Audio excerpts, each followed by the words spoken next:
Let's talk about body planes, directions, and cavities. And this is something we went over the first day in class, but that feels like it was a million years ago, so I feel like this is a good thing to cover again.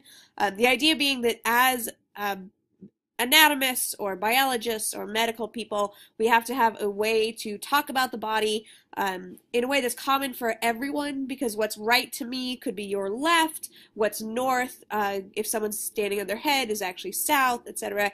So we like to make sure when we're describing something as being medial, it's towards the center, if it's lateral, it's away, if it's towards the head, it's superior, etc. We're going to go through all of it. So again, so the reason why we go over these things, we like to talk about what's called anatomical position. So whenever we're talking about someone in an anatomical position, whether or not they're standing in their underwear or not, they are standing, feet flat on the ground, shoulders back, their head pointing forward, and their arms are, instead of just resting naturally, the thumbs are pointing out or laterally. Okay, so that is your first term, lateral. Let's move on. So if someone is in anatomical position, you can use these terms. So if this person was then lying a different way, the thumb is still considered lateral, even if it's like across his face, because that's just, if we moved him back to anatomical position, that would be correct. So we base everything on this form, even though we don't always see people in this form. Okay, so again, you're going to be anatomical position. You have to be facing forward, standing erect, arms at your sides with the palms facing outward. So when we do this, we can then split the body, depending on if you're cutting, depending on where you're cutting the body, and the reasoning is that we can then create directional terms based on these planes. Okay, so if you cut someone into left and right sections, you're cutting a medial plane. If you're cutting above and below, and it's not just here, so I could cut a transverse plane through the top of the head. So you could cut a transverse plane here, and then when you're talking about that, you're talking about inferior and superior, okay? So anything that is inferior and superior is talking about on a transverse plane, okay? So in this case, the fingers are inferior to the thumb when you're in anatomical position. You would not say that one finger is inferior to another finger, though, because that's the wrong plane. You're not cutting through the body in that case. You're cutting in a different way, so you don't do that. We also have, so that the medial cuts left and right, the transverse cuts inferior, superior, and then this plane back here, the coronal plate, is cutting front and back. And so when we do that, we can then so I said front and back, that's not the technical terminology. We're talking about posterior and anterior. So again, you could say that your ankle is posterior to your toes, but you wouldn't say that your ankle is inferior to your toes, because that is in the wrong plane. If you're standing up, feet flat on the ground, they're both equally flat. So there's no way to say one is above the other or not, as you would if you're looking at something on the transverse plane. They're both in the same plane transversely, so you can't say it's inferior or superior. You can only say that it is instead posterior or anterior. We're going to go over this a little bit more. So the transverse plane is that horizontal plane that gives us the top and bottom halves. Whenever that happens, superior is something above something, inferior is something below. So this was a lab question. The knee is superior to the ankle, but inferior to the hip. Some people put distal instead, and the distal and proximal are terms that you really only use in reference to something else. It's better to say, if you're just saying the knee is superior to the ankle, that means it's above the ankle. It's inferior to the hip, that means it is below the hip. If you were putting these in a line, you would say that the knee is more distal. That's a bad example. You would say that the ankle is more distal to the hip than the knee is, but you can't just use two of them and then go with it. So it's better if you're just looking at two things, you're talking about inferior and superior, if you're talking about something that's above or below the next thing. Okay, so the transverse plane again is cutting here. And remember, this plane basically can move up and down the body. So anytime you have something above something else, that's considered superior. Anytime it's below, that's inferior. Sometimes you hear that as cranial versus, sometimes you hear cranial.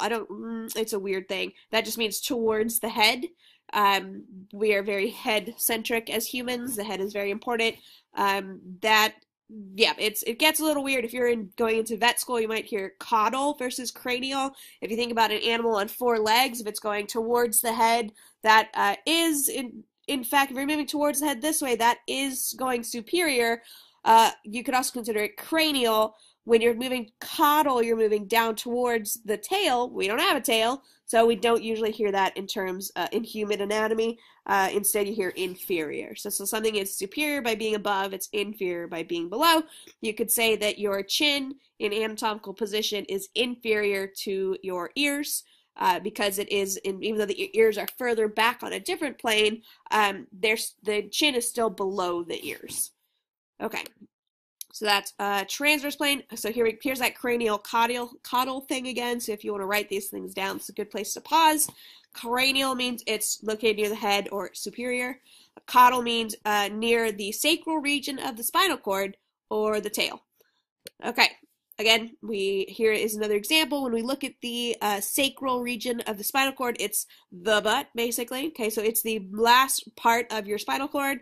If you remember from your axial skeleton, it's the last part of the spine, and it's where these all fuse in adults, so they become one continuous bone in the sacrum. The very last one is the coccyx. That's our tailbone, our literal tailbone. Sometimes people can have an extension of this if they're born with tails. It's very rare thing, but it does happen. And in other animals, we do see this being extended into a tail, and that would be more caudal than anything in the head. But that is, if something is caudal, it's moving towards the sacrum. If it's cranial, it's moving towards the head. Or again, caudal is the same as inferior. Cranial is the same as superior. All right. So what about that mid-sagittal plane or medial plane? That's this one that cuts left and right. So what's happening here, it divides us left and right. Anything that's close to the midline is considered medial, okay, midline medial, or okay. Anything that moves away from that midline is lateral, okay. So a midline, so if you're moving out away from that plane and towards the hand, you're more lateral. So if you're making a lateral incision, you're moving this way, okay? If you are, I don't know why I thought of that, but I think I've heard that in an ER episode or something, or Grey's Anatomy or something. If you are moving, so lateral means side also if you're taking different languages, romantic-based languages. If something is lateral, to the side, a medial is towards the center. When you're looking at bones, there is, in a couple of long bones, you have medial and lateral epicondyles. That tells you the medial one is going to be the one pointed towards the center. The lateral one is going to be the one pointed away from the body. So the medial one, like the lateral epicondyle of the humerus, I believe, is the one that is on the same side as the head of the humerus, which means because the head of the humerus has to fit into the shoulder blade, the glenoid cavity, okay, which is going to be medial, okay, it's going to be pointing towards the center. So the medial epicondyle is going to be the one that's on the same side as the head, so it's pointing in towards the body. The lateral epicondyle is going to be pointing out away from the body because it's towards the outside, not towards the middle. Hopefully that helps a little bit. Let's see, we talk about the frontal plane or the coronal plane. That's this one. It moves us into the front and the back. Okay, so if you can think the frontal or coronal. So coronal, it's called this because it's basically where someone would wear a crown. It's also the coronal suture is also the idea being where you would wear a crown. It's going to be the one that divides your skull into the front and the back. There's history there I don't understand. But it's dividing into the front and the back. And so when we're talking about front and back, we're talking about the ventral or the anterior. So ventral is basically, I always think of, there's some word, if something is visceral, it's like your gut feeling, and for some reason I think visceral and ventral, that's going towards the guts. And then dorsal or posterior, you can remember, so dolphins have a dorsal fin, it's on their back. Your posterior is you're talking about in layman's terms, that is your butt, and so that is in your back. It's going towards your back. So anything that is posterior to something else is going to be moving towards the back of your body when you're in anatomical position.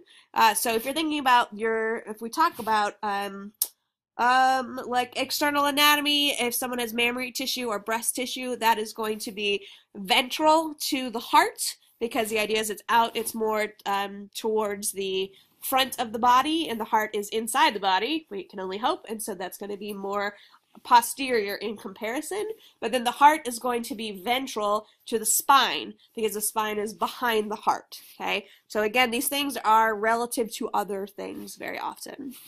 So again, if we look at this, if we're looking at external anatomy, the elbow, when you're in anatomical position, the inside of your elbow is on the ventral side. The outside of the part where you hit your elbow, if you're hitting your elbow on your funny bone, is on the posterior side or the dorsal side. So again, anterior is the same as ventral. Posterior is the same as dorsal. Okay, other things. So when we're going down the long bones and we're comparing things in reference, we can talk about something being more proximal or more distal. So your most distal phalanx is going to be your let's look at this as an example. So your distal phalanx, so your phalanges are your finger bones and your toe bones. So your distal phalanx is the one at the very end because there's nowhere else to go. That's really the only part where you can just kind of call it that by itself.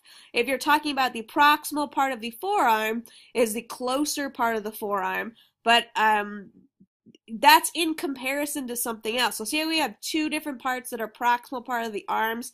So this is the proximal part of the arm because it's closer to the rest of the body, and the distal part of this part of the arm is further from the body, okay?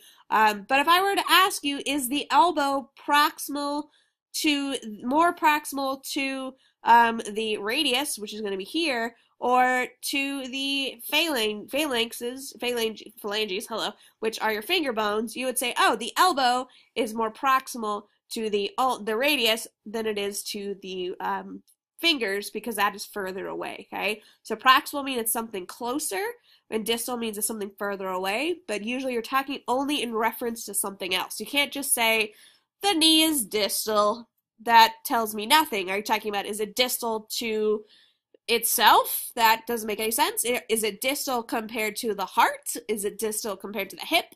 Okay, the knee is distal, more distal to the heart than the hip is because it's further away. But it's not more distal to the hip than the thigh is, right? That doesn't make sense. And so usually when we talk about distal and proximal, we're talking about things that are closer and farther away to something else.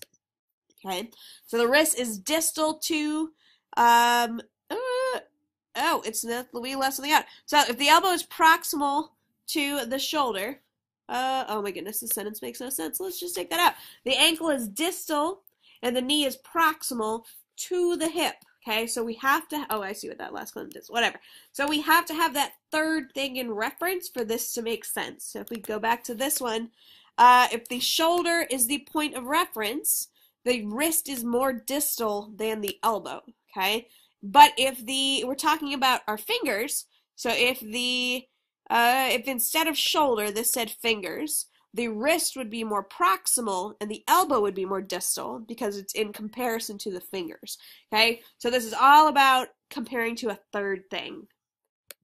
So we also talked a lot about, well, we haven't actually talked a lot about body cavities, but once we get into the organ systems, these are going to be important. There's two main body cavities. We have a dorsal or posterior cavity, and then we have a ventral or anterior cavity. So dorsal and posterior, remember the same thing. That's your back side. So this is a cavity in the back, and the ventral or anterior cavity is basically the front. So your dorsal cavity contains it's everything on this side. So the cranial cavity is off by itself. It's kind of dorsal. This is an interesting misspelling. The cranial cavity is superior to the thoracic cavity. So look what I did there. Okay, so it's above it.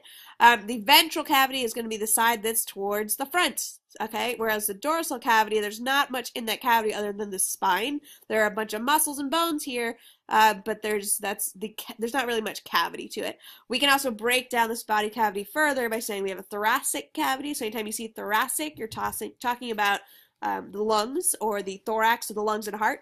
If you're talking about the abdominal cavity, it's separated by from the thorax by the diaphragm, which is a muscle here that helps you breathe. We'll talk a lot about that. And then we can also, there's nothing here that like technically divides us other than some tissues that kind of keep things separate. But there's no muscle here. But we can divide the digestive system away from the pelvic cavity, so the abdominal cavity and the pelvic cavity, based on sort of on function by saying, so this is all mostly digestive system, this is urinary and reproductive system. We can kind of think about those things like this is the pelvic cavity because it's sitting inside the pelvis or the hip bones, the os coxa, there we go, where this is not sitting in the pelvis at all, so we can kind of keep it a little bit separate, but there's no actual line here like there is here with the diaphragm actually separating it. All right. Okay, so this kind of just goes into it more. The cranial cavity contains the brain. The spinal contains the spine. The ventral, we talked about this. If you want to pause, though, and write these things down, that's a good place. And the thoracic contains, so it's more than just the, sorry, to go a little further, we like to overgeneralize by saying the thoracic cavity is just the heart and the lungs, but there's a lot of other stuff going on in there. There's a lot of tubes. So we have a food tube, or the esophagus. We have some breathing tubes, the trachea and the bronchi, which are connecting the lungs to the outside world. And we have a lot of large blood vessels, which we're going to learn all about later. Okay, so this is if you want to learn specifically what is in every part, but this isn't super specific to what I'm talking about today. I just want to kind of keep in mind that the abdominal cavity can be broken up into the, it could just be abdominal if you're talking about all the guts at once and in the below your diaphragm. It could also be broken into the pelvic and the abdominal cavity if you're just looking at what's related to what bones are around there. Okay, so if this is the upper part of the cavity, this is the small intestines is kind of covering where the urinary bladder and some reproductive functions are. Okay, but it's kind of spilling out a little bit in my opinion. So then the pelvic cavity is a bit lower than people expect. In females, that'll contain the uterus and ovaries.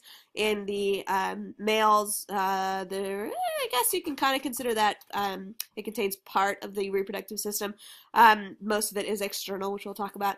The kidneys, on the other hand, are the only organs that actually don't sit in these cavities. The kidneys actually sit outside of these cavities. So if you've ever heard of someone getting a kidney punch, they're getting punched in the back, and so the kidneys are kind of sitting back here where they can really be, it's just for some reason they're separate. Whatever. It doesn't not work, so evolution went with it. Okay, so this is where I'm talking about. The retroperitoneal space is where the kidneys are. The adrenal glands sit right on top of the kidneys, and they're separated by a kind of tissue called the peritoneum. The peritoneum was in the news recently as, and the peritoneum and the mesentery, which are two tissue layers, as being a new organ that we've never discovered before, which is silly because it's not that it has never been discovered, it's just that a new function has been found for it, maybe, if it's even what we think it is. Whatever, moving on. This is a section where you're looking, if you had cut straight through on this plane, the medial plane that's dividing someone into left and right, so if you're like, I don't even understand, well, this is the butt, okay? So here is where the colon is going, so it kind of it moves around a lot. The kidneys would sit outside of this, okay? I don't really like this picture, let's move on. Okay, so we have a couple other cavities which are going to become important when if you're trying to orient yourself in the skull. Okay, the nasal cavity has your nose structures. There are a lot of sinuses here. The orbital cavity is where your eyes are. Hopefully you're learning the parts of the bones that you need to know about this. The buccal cavity, we normally just call it the mouth. That's going to be where your teeth and your tongue are. We'll talk about those later. And yeah, that's if you want to practice and look at these, something like this, pause it now, test yourself on what sections are called. You could, when in the lab we talked about dividing the abdominal section into quadrants. It's kind of hard because guts can shift around a little bit on where they are, but doctors like to talk about, I've made an incision in the upper right quadrant to access whatever's behind it. I'm not going to be testing you on this part, so don't worry too much about that, but this is kind of how it separates out. Okay, so the liver is mostly in the upper right quadrant, because again, we're thinking in anatomical terminology, so this is this person's upper left or upper right. Okay, the colon is almost entirely in the two lower quadrants, but you do see it's not like the body's like, oh, I better stay in my quadrants. It's just kind of a general system. We're going to get to muscle movements, so I'm going to stop here. So hopefully this helps clarify some of those directional terms, and I will see you guys for the next module, which I will post in 2 days. Bye.